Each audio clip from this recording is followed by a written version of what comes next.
Sublime gracia del Señor. Les invito a que busquen en sus Biblias la primera carta de Juan.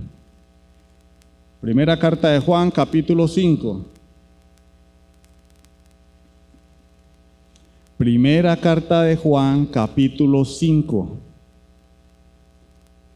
Vamos a leer los versículos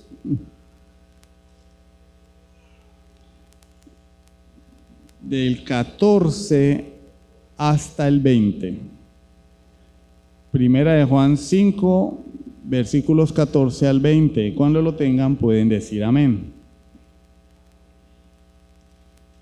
Dice la palabra de Dios. Y esta es la confianza que tenemos en Él, que si pedimos alguna cosa conforme a su voluntad, Él nos oye. Y si sabemos que Él nos oye en cualquiera cosa que pidamos, sabemos que tenemos las peticiones que le hayamos hecho. Si alguno viere a su hermano cometer pecado que no sea de muerte, pedirá, y Dios le dará vida. Esto es para los que cometen pecado que no sea de muerte. Hay pecado de muerte, por el cual yo no digo que se pida. Toda injusticia es pecado, pero hay pecado no de muerte. Sabemos que todo aquel que ha nacido de Dios no practica el pecado, pues aquel que fue engendrado por Dios le guarda, y el maligno no le toca. Sabemos que somos de Dios, y el mundo entero está bajo el maligno. Pero sabemos que el Hijo de Dios ha venido y nos ha dado entendimiento para conocer al que es verdadero. Y estamos en el verdadero, en su Hijo Jesucristo. Este es el verdadero Dios y la vida eterna. Vamos a orar. Bendito Dios y Padre Celestial, gracias por tu palabra. Gracias porque ella es nuestro alimento.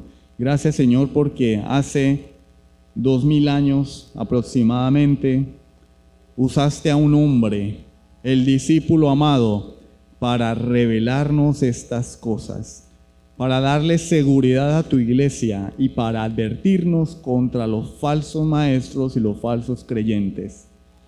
De manera que como creyentes podemos tener plena confianza y tranquilidad en que si hemos nacido de nuevo, tenemos vida eterna, aunque en ocasiones pequemos. Pero podemos estar seguros porque no practicamos el pecado. Sin embargo, aquel que practica el pecado es del diablo y está en muerte. Por eso yo te pido hoy que hables a nuestras vidas, que traigas santificación a tu iglesia y que le des arrepentimiento y fe a todo aquel que no se ha puesto a cuentas contigo, incluso a aquellos que están engañados pensando que son creyentes cuando en realidad no lo son. Te lo pedimos, bendito Dios. Te lo suplico, Señor, en el santo nombre de Jesucristo. Amén. Bueno, la primera carta de Juan es la carta de la certeza. Cuando iniciamos esta serie de estudios, dijimos que el propósito de Juan al escribir la carta era dar seguridad de salvación al pueblo de Dios. Era denunciar a los falsos profetas y falsos maestros. Y era distinguir al verdadero creyente del que no es un verdadero creyente. ¿Cómo? Dando seguridad de salvación. Cuando el creyente tiene un termómetro o una medida de lo que es un verdadero hijo de Dios, puede distinguir al falso del verdadero. Y si lo que está allí, si yo tan solo me acerco en algo a ese nivel, puedo estar seguro de que soy un hijo de Dios, de que tengo vida eterna. Esta carta es un autoexamen para el creyente, porque el propósito es que el creyente esté seguro de que es hijo de Dios. Y a lo largo de la carta se utiliza la palabra sabemos, sabemos. En nuestro texto que acabamos de leer tenemos 3 veces la palabra sabemos. En el versículo 18, en el versículo 19 y en el versículo 20. Es decir, Dios no solamente quiere que las personas sean salvas, sino que los que han sido salvos sepan que son salvos. Estén seguros de que son salvos. Porque hay personas que son salvas, pero tienen miedo, tienen temor y tienen duda. Y Dios no quiere eso. Dios quiere que el creyente esté seguro y confiado en que es salvo. ¿Sobre qué? Sobre la base de todo lo que hemos estudiado anteriormente. Hay 3 cosas que Dios quiere que sepamos en nuestro texto. Hoy solamente vamos a ver una de ellas. Dice el texto, versículo 18. Sabemos que todo aquel que ha nacido de Dios no practica el pecado. Ese es el primer sabemos. Segundo sabemos que somos de Dios y el mundo entero está bajo el maligno. Versículo 19.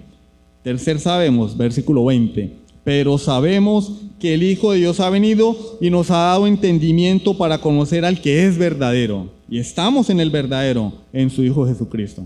3 cosas que el creyente debe saber, o que deberíamos ya saber. Hoy vamos a ver una de ellas. Ustedes recuerdan que hace algunos años, hace algunas décadas, existía algo llamado la esclavitud, ¿no? La esclavitud. Personas de cierta raza, ¿cierto?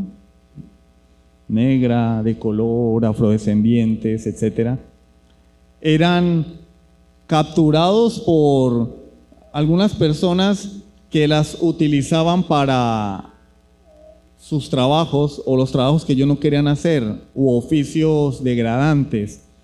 Los privaban de la libertad, casi como secuestrados, pero eso ha sido a lo largo de toda la historia.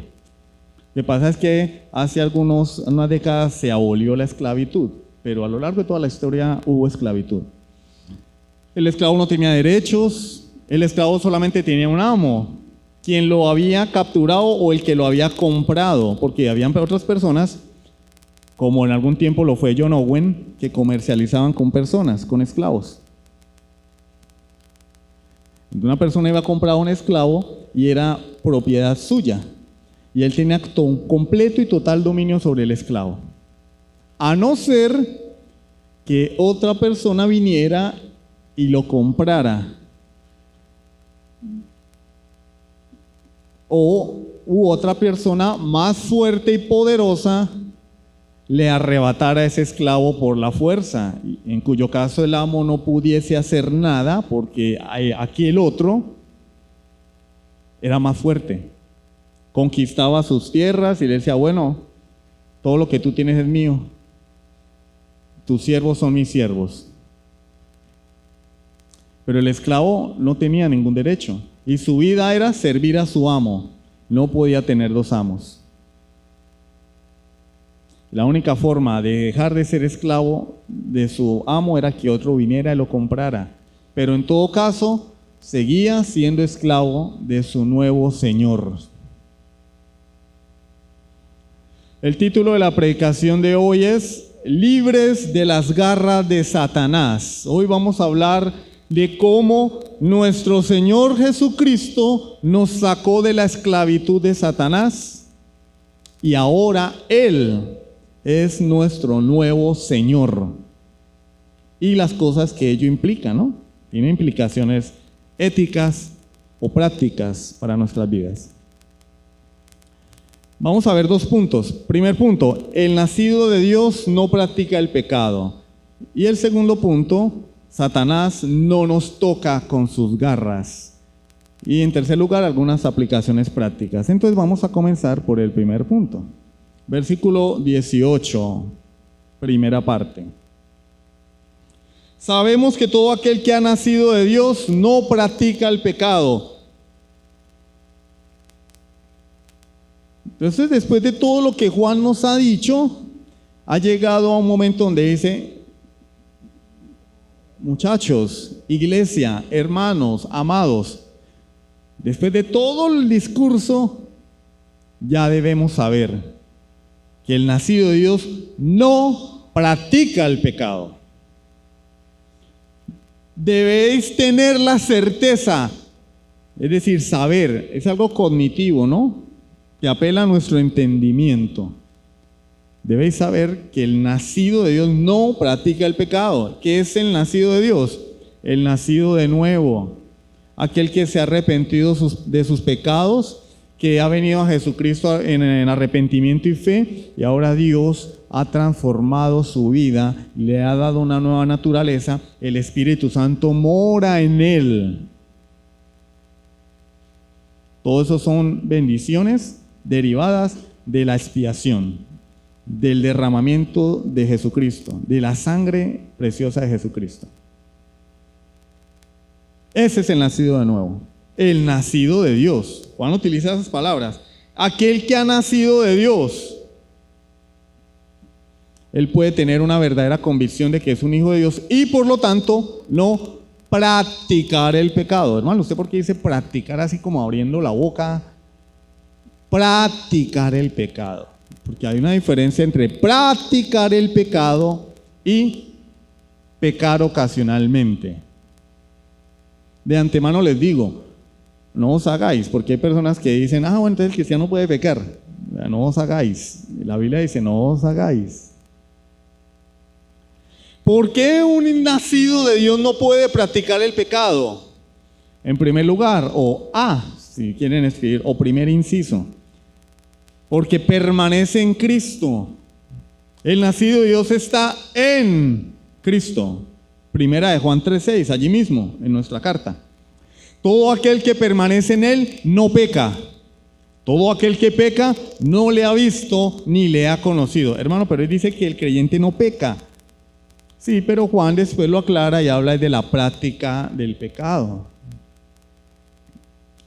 De la práctica del pecado, no del pecado como tal. Pero lo que quiere decir aquí Juan es que a razón de que permanezco en Cristo, yo ya no puedo practicar el pecado. ¿Por qué?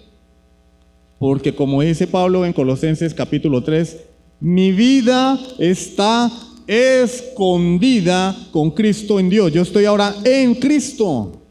Y si Cristo es el Cordero de Dios que vino a quitar el pecado del mundo, Juan capítulo 1, versículo 29, cuando Juan vio a Jesús, dijo, he aquí el Cordero de Dios que quita el pecado del mundo. ¿Cómo voy a decir yo que estoy en Cristo y voy a seguir viviendo en pecado? Eso es una contradicción.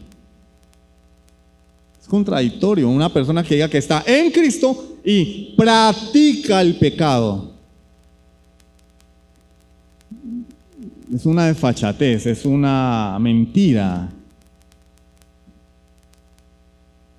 Si Él vino a quitar el pecado del mundo, ¿ustedes creen que va a ser cómplice de mi pecado? No. Él vino a quitar el pecado del hombre, a destruir el pecado. Entonces, ¿cómo puede el que dice ser creyente permanecer en pecado? No, él debe permanecer en Cristo y por eso no peca.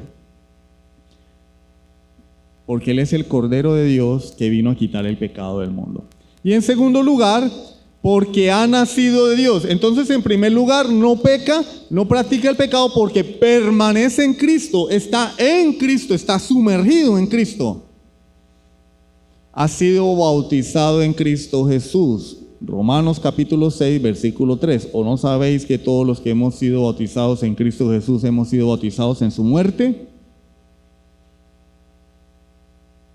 Primera razón.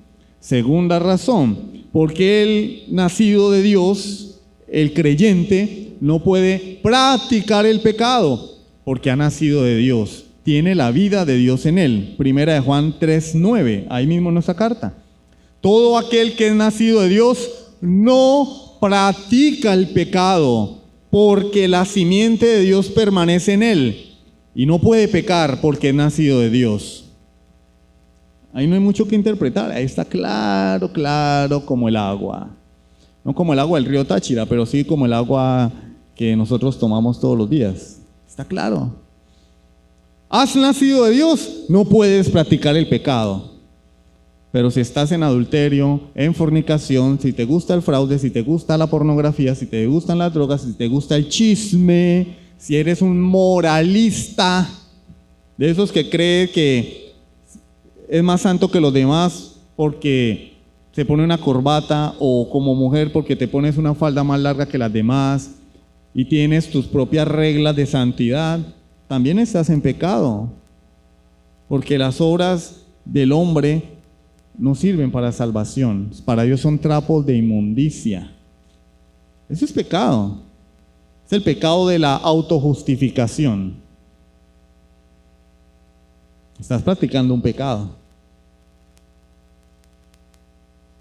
El nacido de Dios no practica el pecado, porque tiene la naturaleza de Dios en él, porque es un hijo de Dios, porque la vida misma de Dios está en él.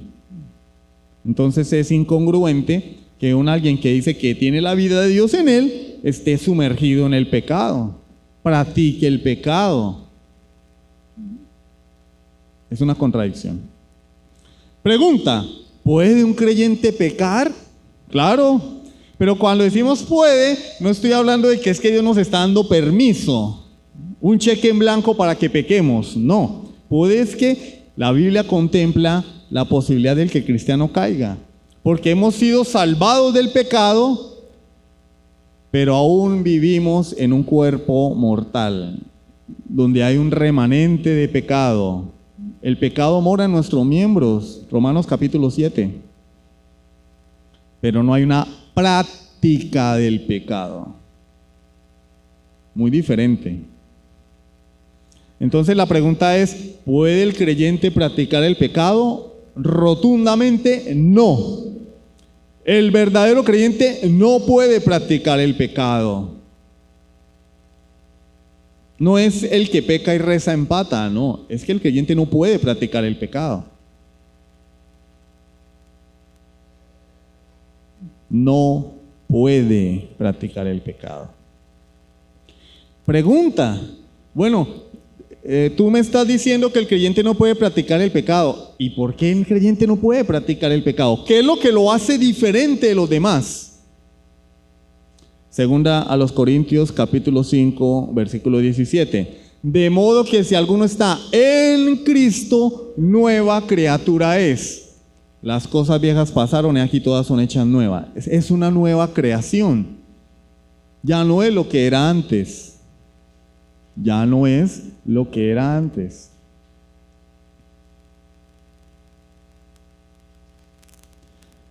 Dijo John Newton: yo no soy lo que debo ser, ni tampoco soy lo que quiero ser, pero por la gracia de Dios no soy lo que solía ser. Ya no somos lo que éramos antes, y si seguimos siéndolo es porque no hemos nacido de nuevo, porque Cristo no está en nosotros. Romanos 6 versículos 1 y 2. ¿Qué pues diremos? ¿Perseveraremos en el pecado para que la gracia abunde? En ninguna manera, porque los que hemos muerto al pecado, ¿cómo viviremos aún en él? Yo estoy muerto para el pecado, porque es que Cristo murió en la cruz y yo muero con Cristo al pecado. Él resucita de entre los muertos y yo resucito con Cristo para una vida nueva. Entonces, como eso de que creyente practicante del pecado, no, o cristiano carnal, o profesante pero no practicante, no, eso no tiene ningún sentido.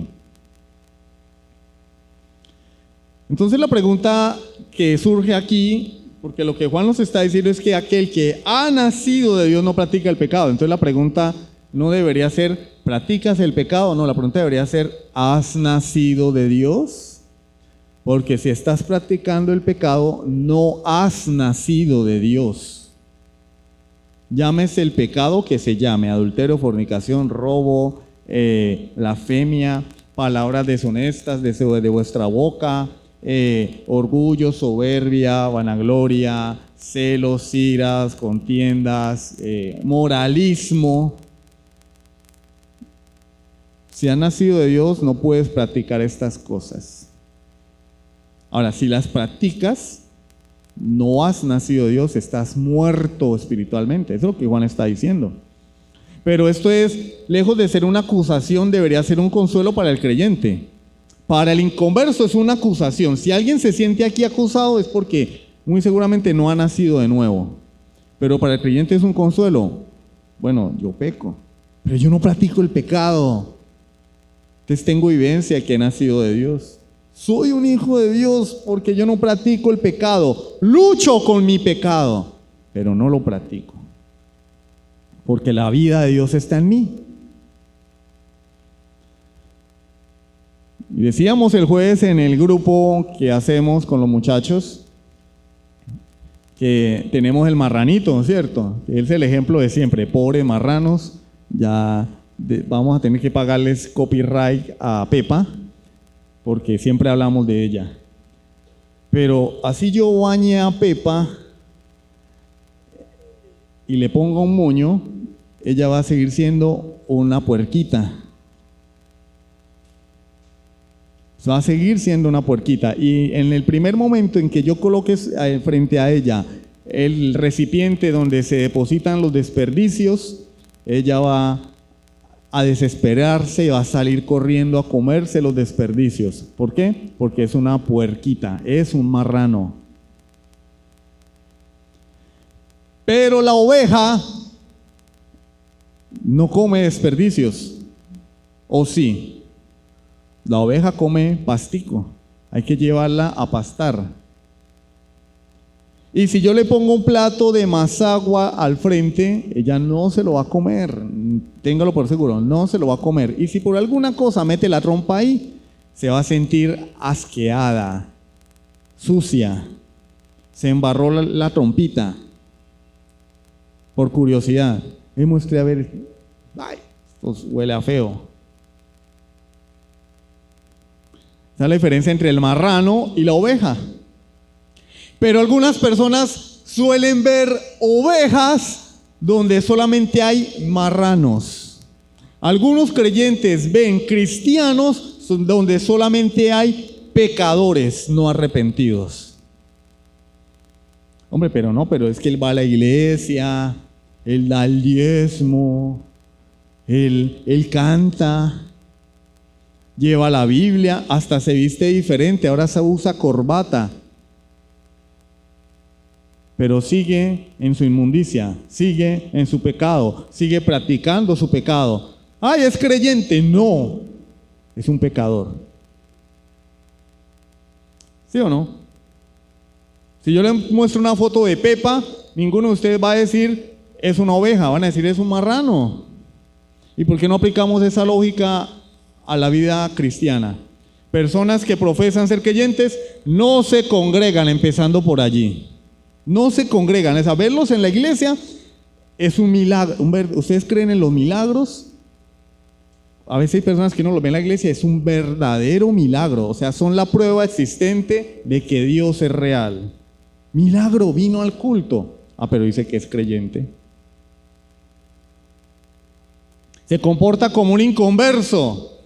Pero dice que es creyente. Y lo peor, la iglesia asume que es creyente, solo porque lo dice con su boca. Por más que yo diga, soy creyente, no voy a ser creyente. De la misma forma que un hombre se vista de mujer y diga que es una mujer trans, así diga, soy mujer, nunca va a ser mujer. Porque la realidad es eso, realidad. Lo demás son imaginaciones y fantasías. Y hay personas que fantasean, soy cristiano, pero viven en pecado, desobedecen a Dios, deshonran a Jesucristo y no les importa, pero dicen que son creyentes. Y las iglesias cristianas están plagadas de este mal. Primero, porque no se predica el verdadero evangelio. Segundo, porque no se hace distinción. Tercero, porque no se ejerce disciplina en la iglesia. No se le llama la atención a la gente. Ven para acá. Tú dices que eres creyente. Eso que estás haciendo no es de creyente. ¿Qué te está pasando? No, el amor. Hay que practicar el amor. Hay que practicar el amor. Entonces, si has nacido de Dios, como dice Juan, caminarás en luz, como también Juan lo dice. Dios es luz y no hay ningunas tinieblas en Él. Él no es autor del pecado, ni tampoco es cómplice de pecado. Si tú has nacido de Dios, estás en la luz. No puedes practicar el pecado. Ahora, volvemos al mismo interrogante. ¿Puede pecar el Hijo de Dios? Sí. Cuando hablamos de poder, estamos hablando de que si el Hijo de Dios está en la capacidad de pecar, claro. Pero la condición normal del creyente es resistencia al pecado, lucha contra el pecado. Salmo 97:10. Salmo 97:10. Los que amáis a Jehová, aborreced el mal. Amo a Dios, debo odiar el pecado, porque es que Dios odia el pecado. Si yo amo a Dios, odio al pecado. Y yo le ponía el ejemplo a los muchachos de las ratas. Mi esposa no puede ver a una rata ni en una fotografía siquiera. Ni siquiera en una fotografía. Dígame cuando la ve en vivo y en directo, no las puede ver. Ahora, si yo amo a mi esposa, mi amor, yo te amo, pero no sé qué piensas tú, pero se me ocurrió una maravillosa idea. Voy a montar en mi casa un criadero de ratas. ¿Será eso lógico? Yo amo a mi esposa, sé que ella odia las ratas. Entonces yo en mi casa no voy a permitir que entre ni una sola rata. Y la que vea la mato. Y a veces el gato se puede quedar dormido y hay que ayudarle, ¿no? Pero en la casa hay gato, allá no hay ratas. Pero imagínense el cuadro, ella odia las ratas y yo, no, mi amor, pero ¿cómo vas a matar a la ratica? No, hay que echar al gato porque va a matar a las pobres raticas. Entonces realmente no amo a mi esposa. Lo que ella más odia son las ratas. Lo que más odia a Dios es el pecado. ¿Puedo yo amar el pecado sabiendo que Dios odia el pecado? No, si yo amo a Dios, debo odiar lo que Él odia. Salmo 119, versículo 104. De tus mandamientos he adquirido inteligencia, por lo tanto he aborrecido todo camino de mentira. Todo camino de mentira. Mire, fulanito, ¿tú tienes algo con esa muchacha? No, yo no tengo nada. No, nada. Ah, pero sí. Entonces tu pecado te está llevando a mentir también. Te estás añadiendo pecado sobre pecado. ¿Sí o no? Mire, tú de la noche a la mañana te hiciste rico. ¿Y cómo fue eso? No, nada ilícito. Todo legal. Está mintiendo. Su pecado está añadiendo pecado a su pecado. Por lo general, casi siempre cada práctica pecaminosa involucra la mentira, porque yo tengo que taparla, así como el gato tapa su popó. Pero el salmista dice, de tus mandamientos he adquirido inteligencia, por tanto he aborrecido todo camino de mentira. ¿Quién es el que nos lleva a odiar el pecado? La nueva naturaleza. El Espíritu Santo que mora en el creyente cuando éste se arrepiente. Dios vive en el creyente a través del Espíritu Santo. Por eso el creyente odia el pecado. Pero Juan ya presupone que el creyente, aunque no practique el pecado, puede pecar eventualmente. Primera de Juan 2:1. Hijitos míos, estas cosas os escribo, ¿para qué? Para que no pequéis. La voluntad de Dios es que el creyente no peque. Pero si alguno ha pecado, abogado tenemos para con el Padre a Jesucristo el justo. Entonces, si ve, Juan ya contempla la posibilidad de que el creyente caiga por causa de su debilidad, por causa del pecado remanente que hay en él. Pero no contempla la práctica del pecado, sino la posibilidad de que esté peque. Hijos, mi voluntad es que no pequéis, pero si alguno ha pecado, si te has caído, tenemos un abogado que intercede por nosotros ante Dios. Primera de Juan 5:16, parte A, lo estudiamos la semana pasada. Si alguno viere a su hermano cometer pecado que no sea de muerte, entonces Juan aquí está diciendo, no está diciendo que el creyente es perfecto, que camina a 3 metros del piso. No, lo que está diciendo es que el creyente puede cometer pecados que no son de muerte. Y dice, y si tú ves a tu hermano que comete un pecado que no es apostasía, porque si apostata no es creyente, entonces pídele a Dios por él. Eso quiere decir que el creyente, tarde o temprano, va a pecar. Es más, nosotros pecamos todos los días.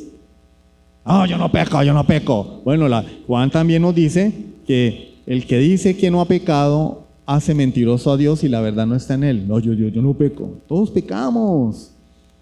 Pecamos cuando nos despertamos y no oramos. ¿Sí sabían eso? Cuando nos despertamos y corremos al baño a cepillarnos los dientes. Pecamos. ¿Por qué? Porque mi vida debe glorificar a Dios en primer lugar. Pecamos cuando comemos y no oramos. ¿Sí sabían eso? Ay, ¿por qué? Eso es religiosidad. No, porque mi vida debe glorificar a Dios. Y cuando yo me meto ese pedazo de pan en la boca, ese pollo, esa carne, esa cucharada de arroz, yo debo decir, gracias Señor, porque esto me lo estás dando tú. No le estoy dando gracias a Dios. Pecamos cuando nos consideramos mejor que otra persona. Eso no es visible, pero se lleva acá. Y una persona orgullosa se levanta con el orgullo y se acuesta con el orgullo en el corazón. Y para considerarse mejor que otra persona no hay que ser rico. Hay muchas personas pobres que tienen un orgullo de aquí al cielo. Porque el orgullo no es por la riqueza o por las posesiones. Abraham era rico y era humilde. Era tan humilde que ni siquiera hizo una casa para él. ¿Y sabían eso? Vivía en carpas. Era humilde, pero era rico económicamente. Pero hay personas pobres que tienen un orgullo de aquí al cielo. Giesi era pobre, seguidor de Eliseo, pero cuando vio el tesoro de Naamán, despreció la palabra de Dios, despreció a su señor Eliseo y corrió tras el dinero. Era pobre, pero se creyó con la autoridad, una autoridad superior a la del profeta. El profeta desprecia el regalo. No, Naamán, tus tesoros sean para ti, llévate eso. Y él dijo, ya mi señor está loco. No, yo sí voy a aprovechar. Estaba lleno de orgullo, se creía más que el profeta. Entonces, para ser orgulloso no hay que ser rico, ni la pobreza es sinónimo de humildad. Pero es pecado el orgullo en el rico, en el pobre, en el perro, en el gato y en el garabato. Es pecado. Entonces pecamos todos los días, pero no podemos practicar el pecado, es lo que nos está diciendo Juan. No podemos practicar el pecado. Y específicamente hablando, Juan aquí está hablando de las personas que estudiamos la semana pasada, aquellos que practican el pecado de rechazar a Cristo porque están en apostasía, aquellos que han estado dentro de la iglesia e incluso están en la iglesia. Porque Judas no apostató cuando traicionó a Jesús. No, Judas ya era apóstata cuando estaba con Jesús. La Biblia lo profetiza de él que él era el hijo de perdición. Desde antes de nacer ya era hijo de perdición. Entonces Judas ya era un apóstata. Estaba en medio de los 12 discípulos. Y ya era un apóstata. Era un falso. Y aquí Juan está diciendo, esas personas que niegan a Jesucristo, que practican el pecado, que rechazan a Jesús, no han nacido de Dios. No tienen la naturaleza de Dios en ellos. De manera que para yo ser un practicante de pecado no tengo que hacerlo afuera de la iglesia. No, yo puedo estar dentro de la iglesia, dentro de la comunidad de fe y ser un practicante del pecado. Allí guardadito, bien guardadito. Pero Juan dice, los creyentes no son así. Nacen de Dios, no practican el pecado. Eso es un consuelo para el creyente, porque cuando el creyente evalúa su vida a la luz de estas verdades, No las cumple perfectamente, pero sí de forma sincera y en la medida de sus capacidades, el creyente puede decir, bueno, yo no me rajo. Yo no me rajo. No soy perfecto, pero yo no me rajo. Tengo vida eterna. He nacido de Dios. Es más, cuando un creyente se preocupa de no apostatar, eso es una señal de que es un verdadero creyente, porque está examinando su vida constantemente. Está examinándose y teniendo cuidado de no cometer cosas que deshonren a Dios, aunque esté inseguro de su salvación. Eso nos lleva a nuestro segundo punto. Satanás no nos toca con sus garras. Versículo 18, parte B. ¿Por qué el nacido de Dios no practica el pecado? Porque aquel que fue engendrado por Dios le guarda y el maligno no le toca. Aquel que fue engendrado por Dios. ¿Quién es el engendrado de Dios? Cristo. Juan lo menciona en tiempo pasado. Porque Cristo es el eterno Hijo de Dios. Y no está hablando de origen. La palabra engendrar allí no está hablando de origen, sino habla de relación filial. La relación de la primera persona de la Trinidad y la segunda persona de la Trinidad es la relación de un padre y un hijo. Así se revela Dios en la Escritura. De manera que el Hijo engendrado no nos está diciendo que tuvo alguna vez un origen, sino que desde la eternidad Él ha sido el Hijo de nuestro Señor.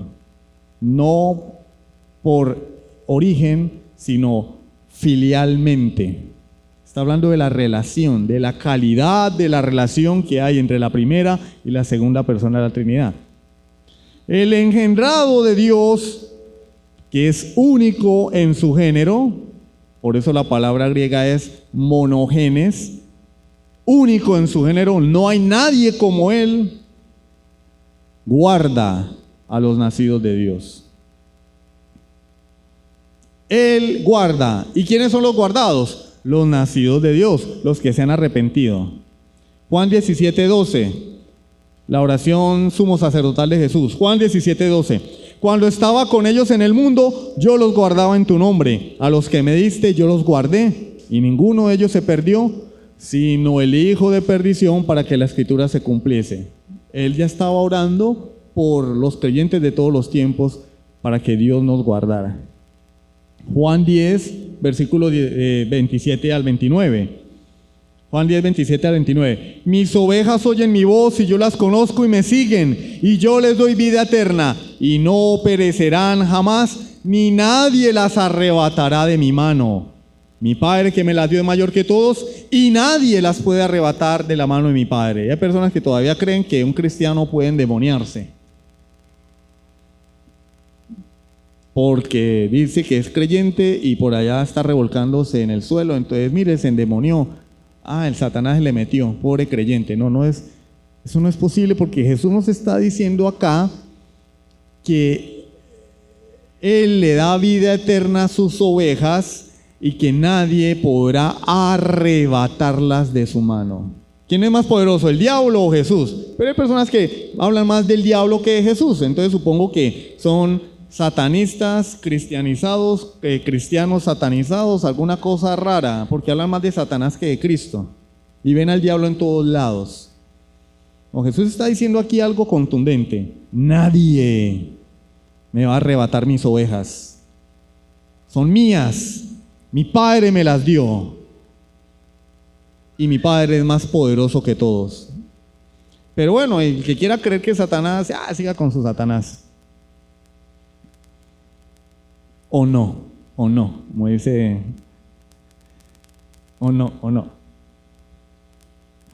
Entonces, hemos sido arrebatados de las garras de Satanás. Satanás no nos puede tocar, el texto nos lo dice.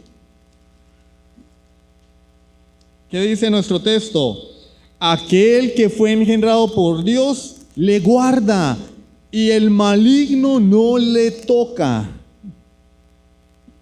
Ahí no hay mucho que interpretar, ahí lo dice claro. Si Cristo me está guardando, Satanás no me puede tocar.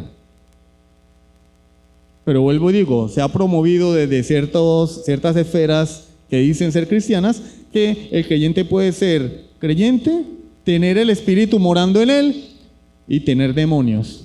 Es como en la cosa. Juan, vamos a arrancar la hoja de la Biblia. Bueno, de hecho la semana pasada me cayó un pedazo porque ya está muy viejita de tanto darle tute. Tengo otra más bonita, pero no me gusta sacarla. Esa la tengo en la casa para mí, para estudiar. Arranquemos la hoja, porque es que acá dice, el maligno no le toca. ¿Qué parte del maligno no le toca a la iglesia? No quiere entender. No, pero yo vi que a la persona se tiró al piso. Hay que llevarlo al psiquiatra. Un psiquiatra cristiano que lo confronte con su pecado. Ah, que está endemoniado. Miren, los estudios han arrojado que todas esas manifestaciones, la mayoría, no digo todas, la mayoría son producto de la imaginación de la misma persona que pretende evadir con ese comportamiento errático su propio pecado y culpabilidad. Y hay personas que son capaces de morir en esa condición solo por no enfrentar su pecado. De manera que cuando una persona hace todos esos aspavientos, en la mayoría de los casos, no estoy diciendo que no hayan endemoniados, estoy diciendo que eso que vemos hoy, la mayoría de las veces es un circo. Lo que hay que hacer no es empezar a pelear con el diablo. ¡Echa fuera, Satanás! ¡Fuera! A los 8 días la misma historia. Entonces, ¿qué pasó con Satanás? ¿Se fue? ¿No se fue? ¿Estaba de vacaciones? ¿No estaba muerto? ¿Andaba de parranda? ¿Cómo es la cosa? No, sencillamente esa persona necesita es a Cristo, confrontarse con su propio pecado. ¿Sabes qué? Tú lo que necesitas es a Cristo, arrepiéntete. Por eso te comportas así. Deja el show, como decía una canción. Arrepiéntete. Y cuando Cristo llega, Satanás se va. Sencillo. Pero tenemos en las iglesias modernas gente que va culto de liberación. El otro jueves, la misma persona, culto de liberación, 5 años yendo al culto de liberación. Y dice, pero es que, ¿qué pasó? O sea, es que no has tenido fe. Claro, el endemoniado gadareno tuvo mucha fe para que Jesús lo liberara. No, Jesús llegó y te vas. Chao. Porque es que hay alguien más poderoso que Jesús. Nadie.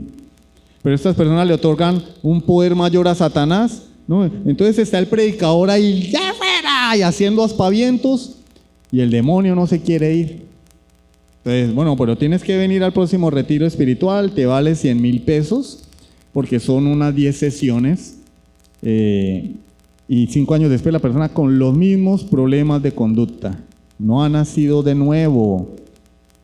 Hay que atacar el problema se llama pecado. Pecado. Ese es el problema del hombre. Pero el hombre siempre busca culpables, entonces echémosle la culpa a Satanás. Hermano, es que tengo un problema con el alcohol, espíritu de borrachera. Hermano, tengo un problema con la marihuana, espíritu de marihuanería. Hermano, tengo un problema con las mujeres, espíritu de fornicación. Hermano, tengo un problema con la pornografía, espíritu de pornografía. Carreta, se llama pecado. No has venido a Cristo arrepentido. No quieres renunciar a tu pecado. No quieres que se te confronte. No le eches la culpa a Satanás. Eres tú el culpable de tu propio pecado. Si no te arrepientes, vas a morir en condenación. Pero ese mensaje no es popular. Corre a la gente se va. Entonces mejor darles pañitos de agua tibia y decirles que la culpa es de Satanás, que ellos están haciendo lo que pueden, ¿no? Tú estás haciendo lo que pueden, eso sí, sigue trayendo dinero. Y vamos a hacer un retiro de liberación en tal lugar, y allá vamos a sacarte todos tus demonios. ¿Por qué engañamos a las personas? Les decimos que son creyentes endemoniados. No, deberíamos decirle, no eres creyente. Porque el creyente, nacido de Dios, no practica el pecado, porque aquel que fue engendrado por Dios le guarda y el maligno no le toca. Amén. Amén. Bueno, ahí vamos. Marcos 3:27. Ninguno puede entrar en la casa de un hombre fuerte y saquear sus bienes si antes no le ata, y entonces podrá saquear su casa. Entonces tenemos el hombre fuerte allá. Vino un señor ahí, un charlatán llamado David Silvestre hace algunos años. Si me está escuchando, arrepiéntete, David Silvestre. Diciendo que en la cruz había un hombre fuerte, que arriba en la redoma había un hombre fuerte, que en Tenditas había un hombre fuerte, que el hombre fuerte de Venezuela era Hugo Chávez y que por eso Venezuela estaba en la inmunda. Pero Chávez ya murió. ¿Qué pasó? Se murió el hombre fuerte. ¿Y ha mejorado la situación aquí en el país? Pues, ¿qué ocurrió? Mala interpretación de la Escritura. Claro, y apostasía, ¿no? El hombre fuerte es Satanás. Y el que viene a atar a Satanás es Jesús. A Jesús se le estaba acusando de hacer milagros en nombre de Satanás. Y Jesús le dice, bueno, ¿qué sentido tiene? Si yo si soy siervo de Satanás y echo fuera a Satanás, es un golpe de estado. No, yo vine a destruir a Satanás. Lo que estoy haciendo, lo estoy haciendo porque Satanás ya está atado. Yo lo até. Por eso puedo liberar de demonios y por eso puedo dar salvación. Porque para saquear los bienes del hombre fuerte, entiéndanse, los pecadores que estábamos sujetos al yugo de servidumbre de Satanás, tiene que venir alguien mucho más fuerte y atar a ese hombre. Y ese es Jesús. Jesús entró a la casa, ató a Satanás y saqueó sus bienes. Y ahora el evangelio es predicado a todo el mundo. Así a Satanás no le guste. Pero Jesús es más fuerte que el hombre fuerte. Él sí es verdaderamente el poderoso. Colosenses 1:13. El cual nos ha librado de la potestad de las tinieblas y trasladado al reino de su amado Hijo. Ojo. Cristo nos ha librado de la potestad, del poder, del dominio, del yugo de las tinieblas y nos ha trasladado al reino de su amado Hijo. O sea, Dios nos liberta de Satanás y nos traslada, ya no estamos en el reino de Satanás, esclavos de Satanás, ahora estamos en el reino de Cristo, siervos de Cristo. Y una persona no puede tener dos señores.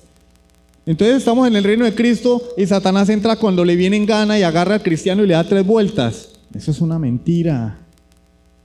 Es un error.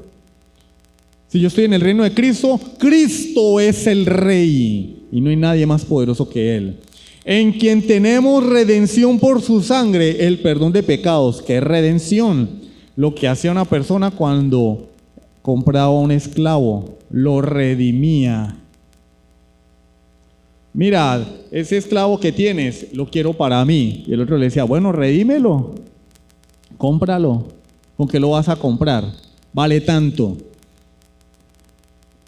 Cristo nos compró con su sangre. Ahora le pertenecemos a Él.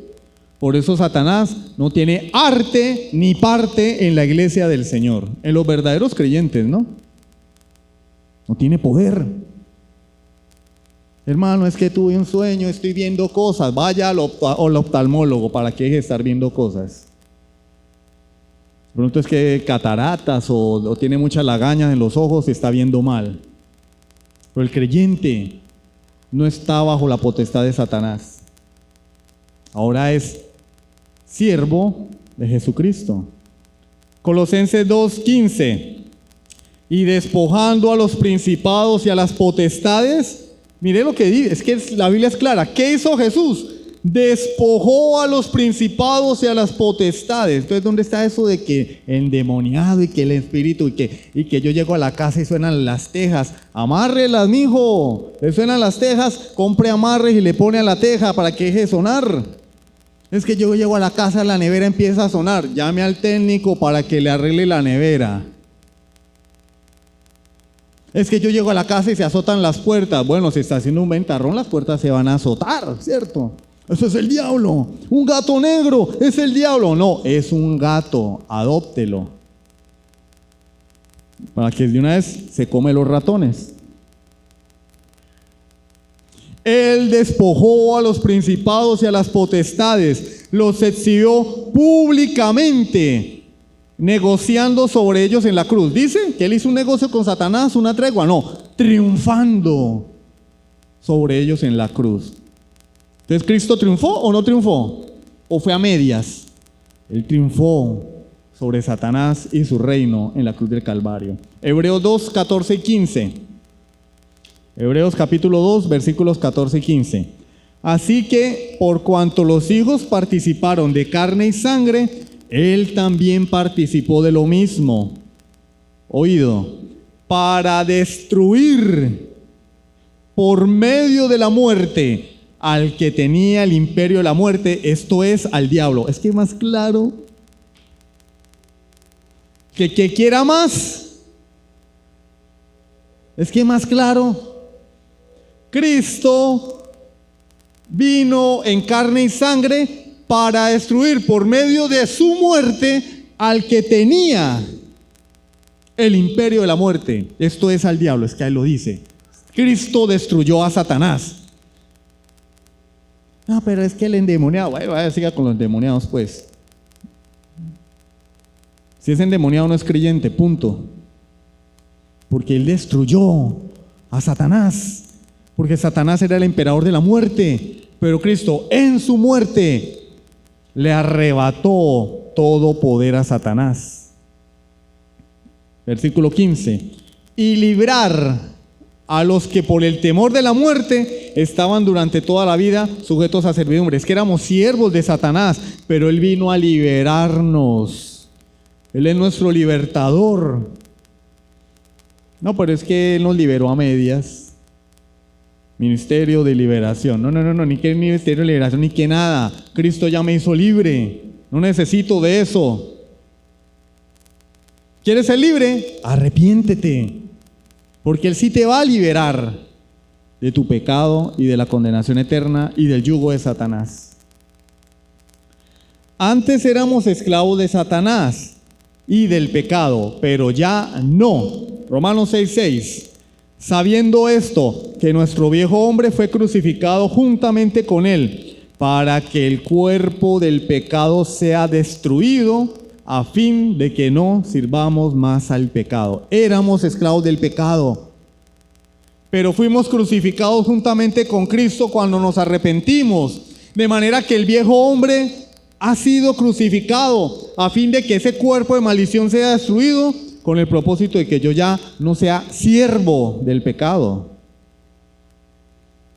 El que sigue sirviéndole al pecado, el que sigue practicando el pecado, es que no ha sido crucificado juntamente con Cristo. Por lo tanto, no ha nacido de nuevo, por lo tanto, no es creyente, no se ha arrepentido de sus pecados. Si tú practicas el pecado, es porque no has nacido de nuevo. Entiéndelo de una buena vez. No te engañes, no salgas de este lugar engañándote a ti mismo. No, ya fui a culto.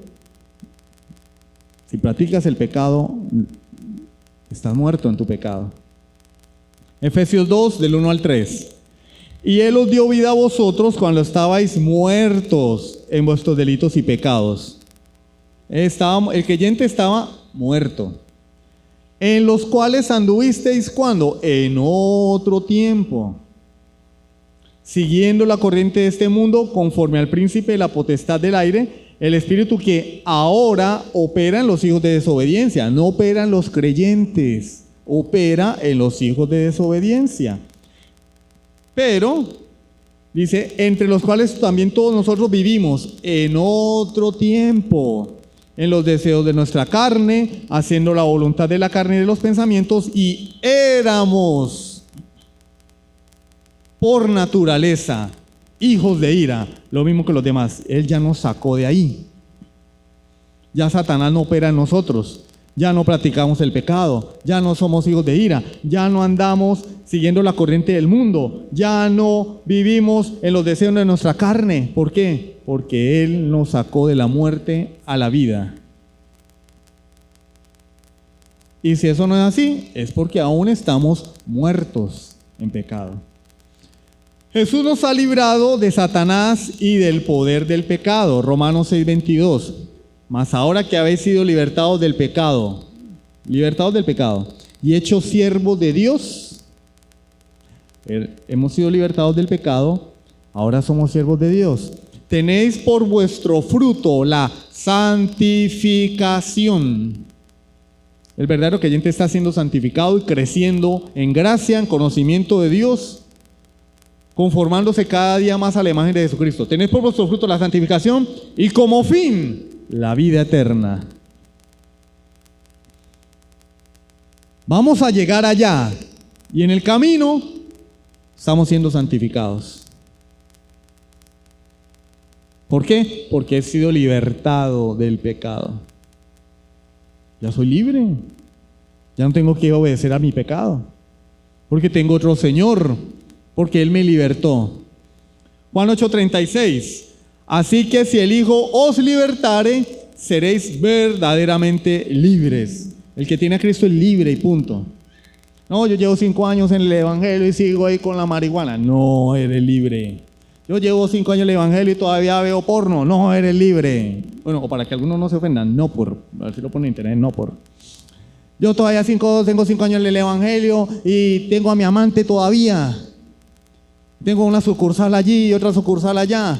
No has nacido de nuevo. Yo tengo 5 años en el Evangelio y todavía no me gusta eso, el Evangelio de la gracia, porque nosotros tenemos que portarnos bien para ser salvos. No has nacido de nuevo, eres un legalista.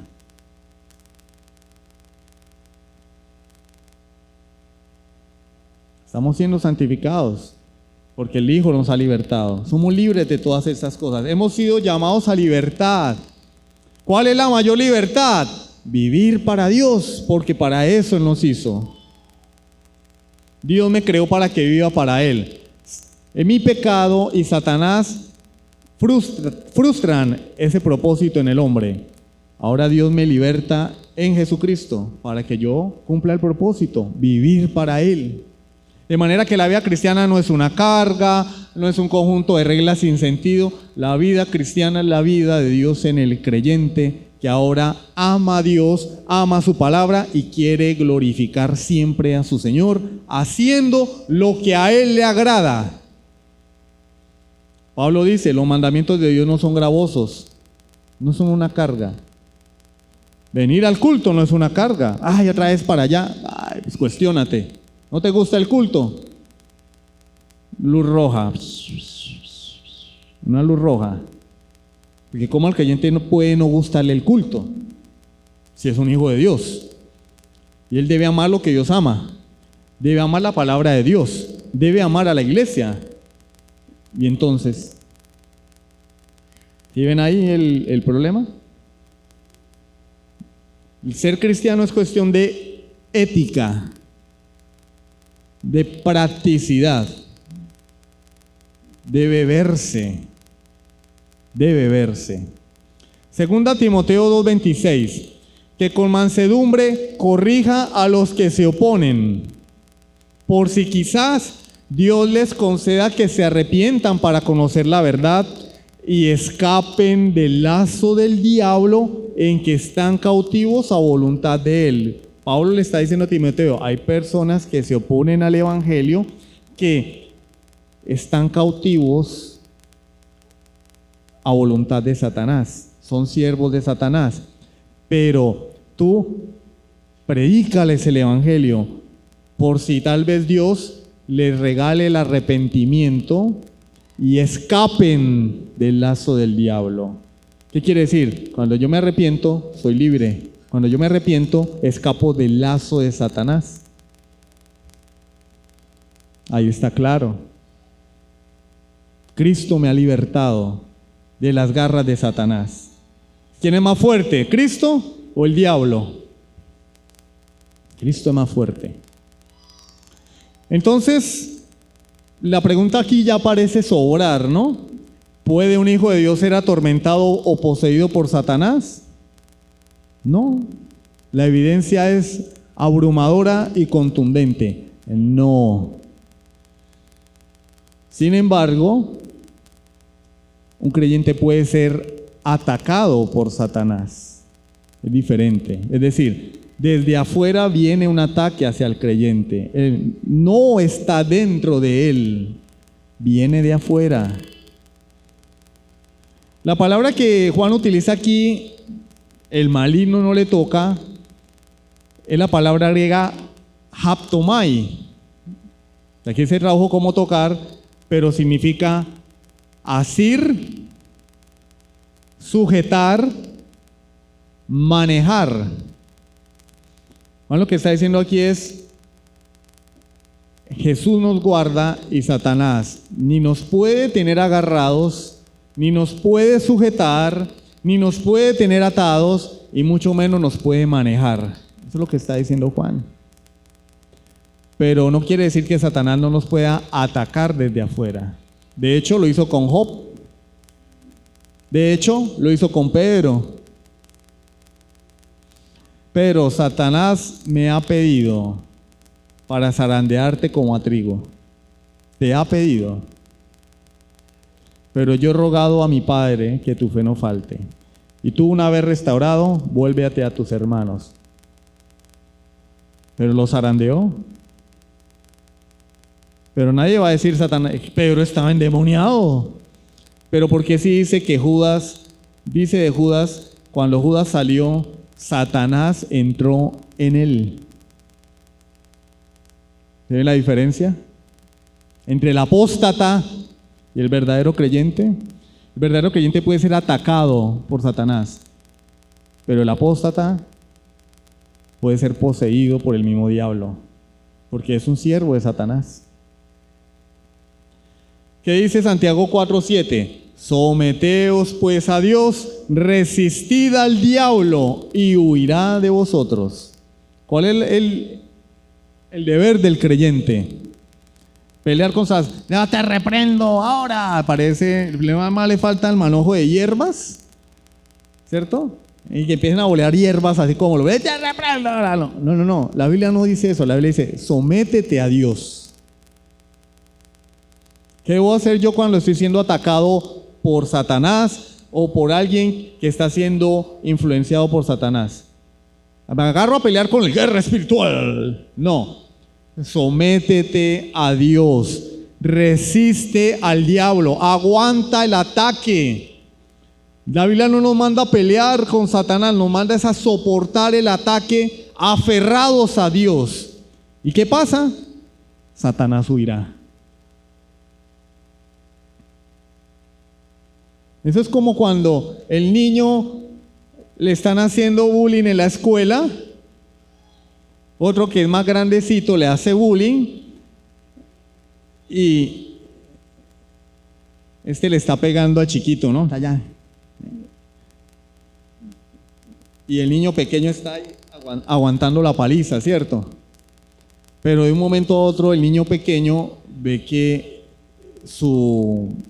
el que le hace matoneo, su agresor, se levanta y se va corriendo para atrás. Y él dice: uy, lo ahuyenté. Cuando voltea a mirar, su hermano mayor, que mide 1,80 m, está ahí detrás.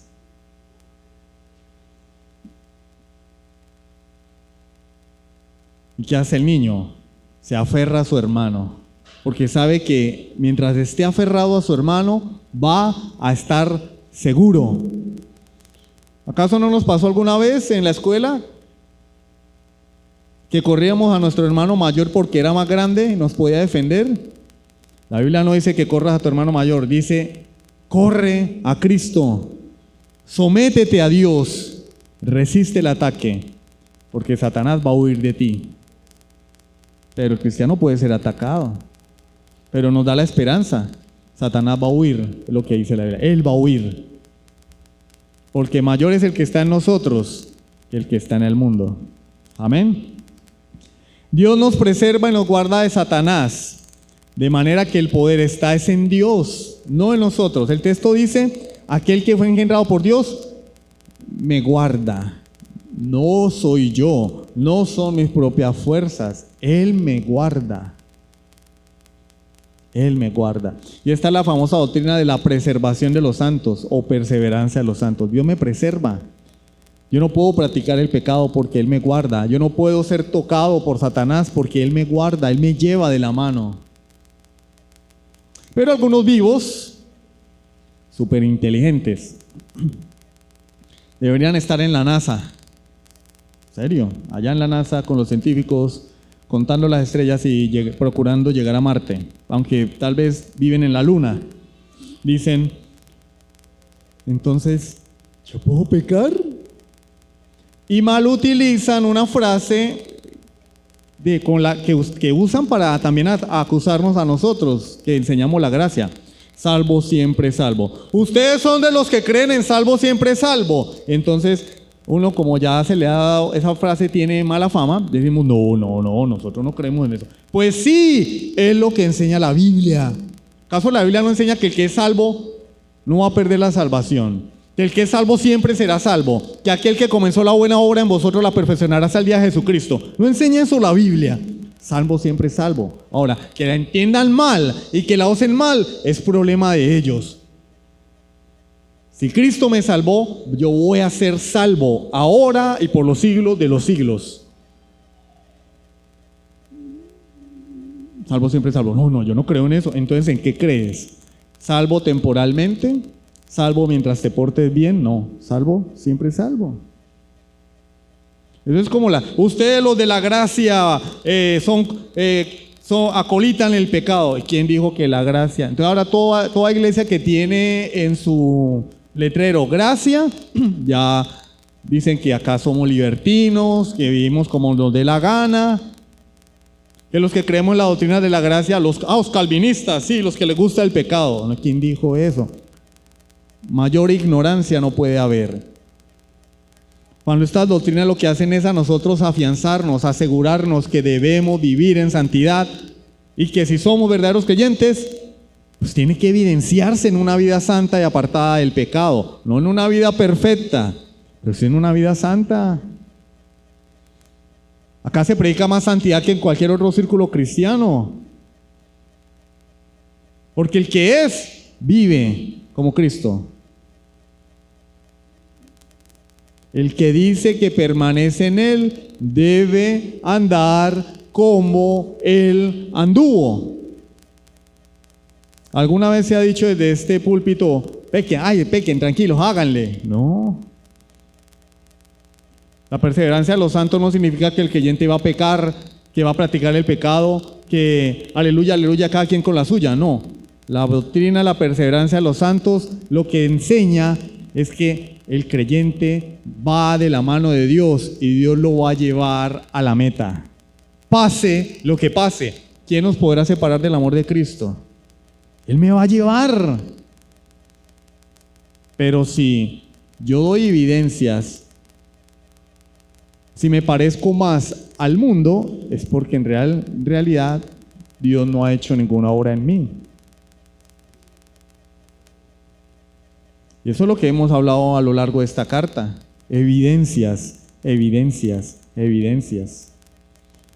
Dios me preserva. Si Dios me preserva, Él no va a dejar que yo me aparte. Él no va a dejar que yo practique el pecado. Él no va a dejar que Satanás me arrebate. Porque yo ya le pertenezco a Él. Y la gracia no es licencia para pecar, como algunos han malinterpretado. No. La gracia es el poder de Dios para sacar al hombre del reino de las tinieblas y trasladarlo al reino de Jesucristo. El poder de la gracia es superior a la religión, porque la religión se maquilla de buenas obras. No, la gracia produce verdaderas obras que agraden a Dios. Efesios 2:10. Porque somos hechura suya, creados en Cristo Jesús para buenas obras, las cuales Dios preparó de antemano para que anduviésemos en ellas. Entonces, las doctrinas de la gracia no promueven el pecado, todo lo contrario. Y lo que estamos haciendo desde aquí es darle al creyente una palabra de consuelo. ¿Vives a la luz de la palabra de Dios? ¿Te estás esforzando por agradar a Dios de forma sincera con todo tu corazón? Aunque te equivocas y pecas, pero sigue luchando con tu pecado. Eres hijo de Dios, has nacido de Dios. Pero si tú pecas y practicas tu pecado y tu pecado te agrada, no has nacido de Dios, sigues muerto. Vamos a voltear el versículo. El versículo dice: todo el que ha nacido de Dios no practica el pecado. Y el que no ha nacido de Dios practica el pecado.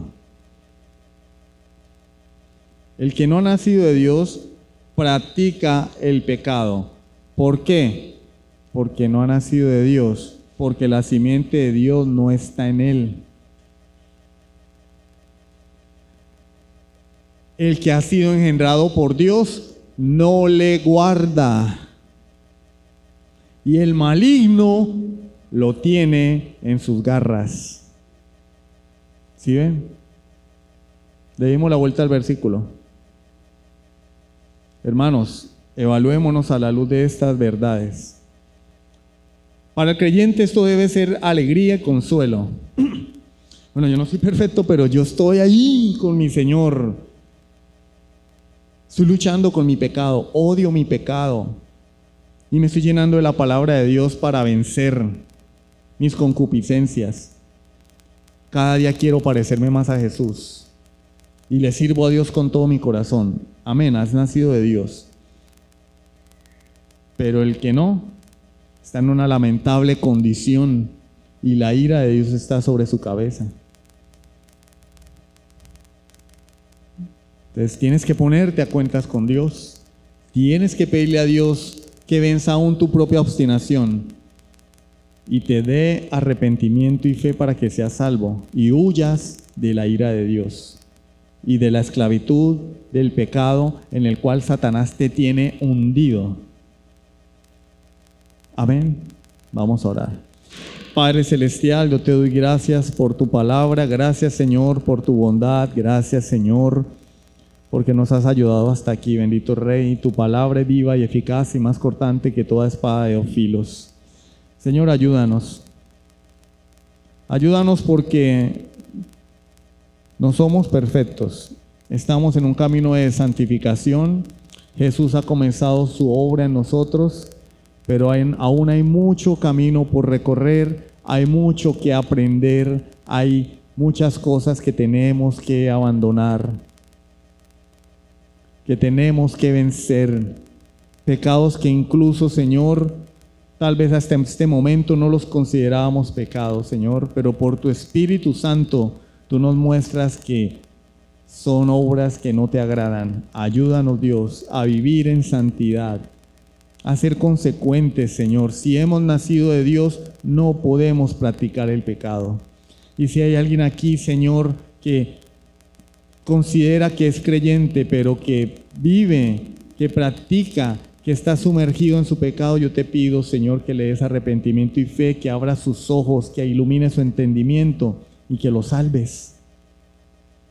Que lo atraigas a Jesucristo, Señor, para que huya del yugo de esclavitud en el cual está a voluntad de Satanás.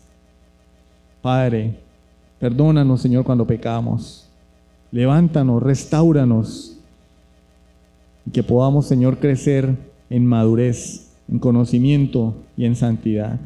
Bendice a tu pueblo, Señor, te lo pedimos en el nombre de Jesucristo. Amén. Sublime gracia del Señor.